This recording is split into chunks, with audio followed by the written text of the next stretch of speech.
അപ്പോൾ എന്നോട് വിശേഷമൊക്കെ സുഖല്ലേ? ഇവിടുത്തെ വിശേഷം എന്ന് പറയുന്നത് ഈസ്റ്റർ ആണ്. അപ്പോൾ നോമ്പ് വീട്ടാറായി. പെസഹ വ്യാഴം തൊട്ട് ഈസ്റ്റർ വരെയുള്ള വിശേഷങ്ങളൊക്കെയാണ് നിങ്ങൾ ഈ വീഡിയോയിൽ കാണാൻ പോകുന്നത്. ചിലപ്പോൾ വീഡിയോയുടെ ലെന്ത് കൂടുതലായിരിക്കും, ഇല്ലെങ്കിൽ ഞാൻ പാട്ട് കൊണ്ടായിട്ട് പാട്ട് പാട്ടിട്ടും അറിയില്ല, ഡിപ്പെൻസ് ഓൺ. എനിവേ, അപ്പോൾ if you haven't seen me before, welcome to my YouTube channel. This is Janani വഴിയ.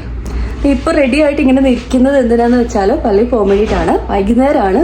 നമ്മുടെ ഇവിടെ പള്ളിയിലൊക്കെ രാവിലെ ആണെന്ന് എനിക്ക് തോന്നുന്നത്, വൈകുന്നേരമായിരുന്നു, എനിക്ക് ഓർമ്മയില്ല. പക്ഷേ ഒരുപാട് നാളെ പെസഹയൊക്കെ നാട്ടിൽ ആഘോഷിച്ചിട്ട്. ലാസ്റ്റ് ക്രിസ്മസ് ആഘോഷിച്ചു, പക്ഷേ പെസഹ ആഘോഷിച്ചിട്ടില്ല.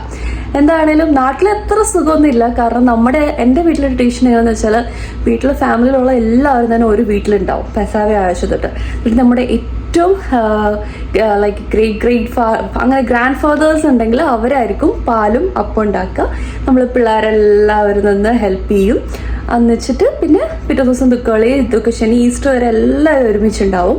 അതൊരു ട്രഡീഷനാണ്. പക്ഷെ ഇത് പറ്റില്ല ഇവിടെ. എന്നിരുന്നാലും നമ്മുടെ ഫ്രണ്ട്സൊക്കെ വരുന്നുണ്ട്, അപ്പോൾ എല്ലാവരും ഒരുമിച്ച് ആഘോഷിക്കാമെന്ന് വിചാരിച്ചു.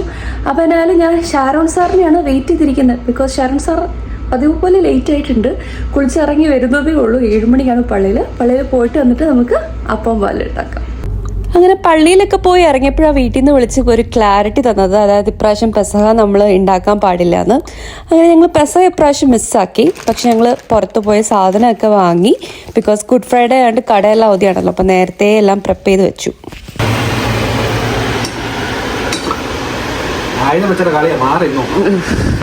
ഷാരോൺ പള്ളി പോണേക്ക് മുമ്പ് ഭക്ഷണം കഴിക്കാൻ പാടില്ല എന്നറിയോ?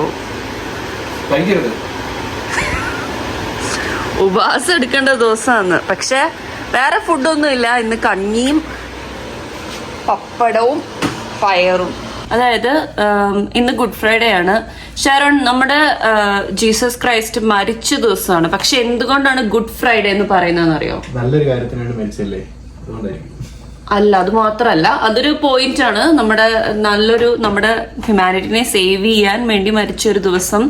അതോടൊപ്പം തന്നെ today is good Friday because Sunday is coming, അങ്ങനെയാ പറയുന്നത്.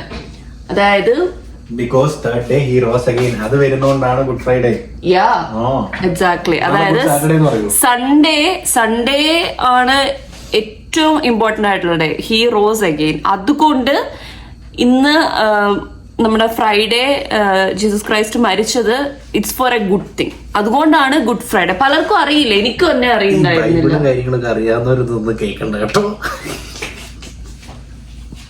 നമ്മുടെ നാട്ടിലൊക്കെ ഉണ്ടല്ലോ, ഞാനൊക്കെ വളർന്ന സമയത്ത് ഈ വല്യപ്പച്ചനും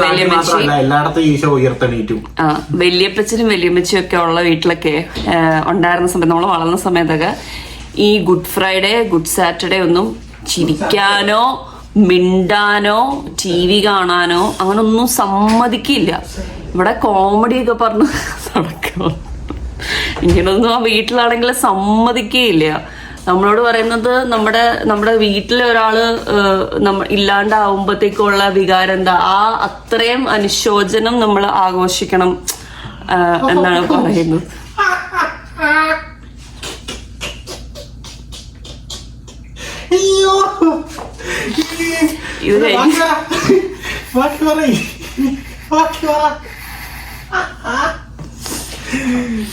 ഇത് ഇതെങ്ങാനും യേശു ക്രിസ്തു കേട്ടിട്ടുണ്ടെങ്കിൽ നാളെ ഉയർത്തെണീറ്റൊന്ന് തല്ലിയിട്ട് പോകും, അറിയോ? എന്ത് തെറ്റാണ്. ഇനിയിപ്പോ പ്രത്യേകിച്ചൊന്നുമില്ല. ഞായറാഴ്ച വരെ വെയിറ്റ് ചെയ്തൊന്നുമില്ല ആള്. നാളെ തന്നെ വരും, ഓട്ടോയും വിളിച്ചൊന്ന് അടിച്ചിട്ട് പോകും. അതൊന്നും നിങ്ങളെ കേൾക്കണ്ട. ഇനിയിപ്പോ നമ്മള് പള്ളിയിൽ പോവും. ഇനിയാണ് നമ്മുടെ ചടങ്ങുകളൊക്കെ ഉള്ളത്. അതിനുശേഷം ഒന്നുമില്ല. പിന്നെ Saturday is A very normal day. അത് കഴിഞ്ഞ് വൈകുന്നേരം ആയിരിക്കും ഈസ്റ്ററിന്റെ ഇതൊക്കെ. അതായത് ലോട്ട് ക്യാൻ ഹാപ്പൻ ഇൻ 7 days എന്ന് നിങ്ങൾ ആരെങ്കിലും വായിച്ചിട്ടുണ്ടോ എന്ന് എനിക്കറിയത്തില്ല. ഓശാന ഞായറാഴ്ച ഭയങ്കര ഗംഭീരമായിട്ടുള്ള ഒരു സംഭവം വന്ന്, അത് കഴിഞ്ഞ് പിന്നെ പെസഹ വ്യാഴാഴ്ച, പിന്നെ ദുഃഖവെള്ളി, അത് സങ്കടം ഉള്ള ഒരു ദിവസമാണ്. പിന്നെ ഈസ്റ്ററിന് എല്ലാ ആഘോഷവും. ഈശോ കുതിരപ്പുറത്ത് വന്നതാണ്.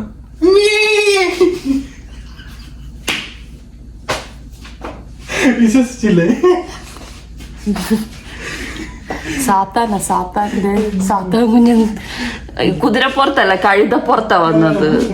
ഓക്കെ, അപ്പോ ഇനിയിപ്പോ നമ്മള് പള്ളിയിലൊക്കെ പോയി കാര്യങ്ങളൊക്കെ കഴിയും. അങ്ങനെ വളരെ ലഘുവായിട്ടുള്ളൊരു ദിവസമാണ് ഇന്ന്.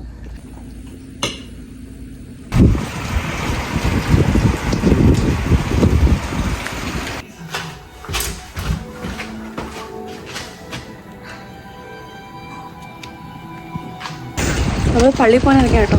ഇതുണ്ടോ കട്ട മഴ. നാട്ടിലായിരിക്കും എനിക്ക് ഓർമ്മയുണ്ട്, നമ്മൾ ദുഃഖവെള്ളിയാഴ്ച ആകുമ്പോഴത്തേക്കും മഴ പെയ്യണം എന്നാണ് പറയുന്നത്.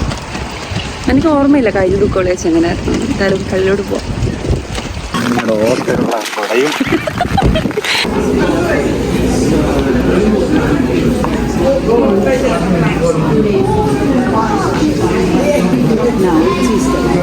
പള്ളി കഴിഞ്ഞ് ഇറങ്ങിയപ്പോഴേക്കും മഴയൊക്കെ പോയിട്ടോ. അപ്പോൾ പിന്നെ ബെർണീനെ എന്തായാലും പുറത്ത് കൊണ്ടുപോകേണ്ട സമയമായി. ഞങ്ങൾ ജസ്റ്റ് ഒരു വാക്കിന് പോയി നമ്മുടെ അടുത്തുള്ളൊരു പാർക്കിൽ.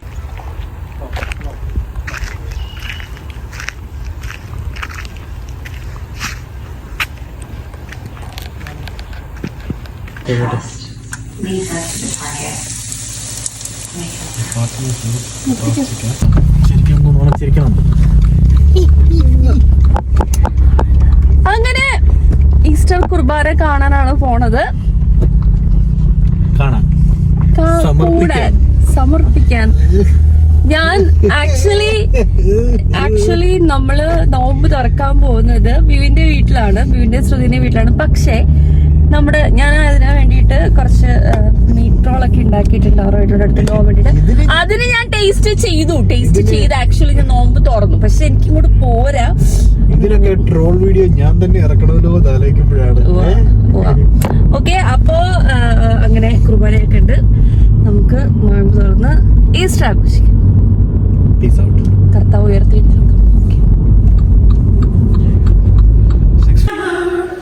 Banish the darkness of sin.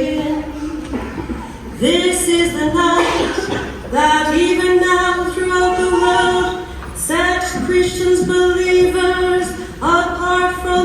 നമ്മളിവിടെ എല്ലാ കല്യാണത്തിനും തലേ ദിവസം രാത്രി ഞങ്ങൾക്ക് എന്താ പറയാ കൊടല്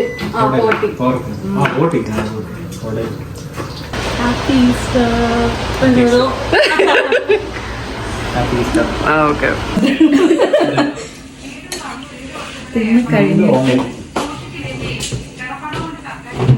ശ്രുതി ഹാപ്പി ഈസ്റ്റർ.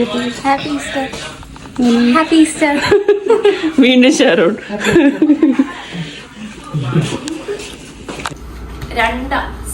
2-6 എങ്ങനെയാ പോകുന്നേ?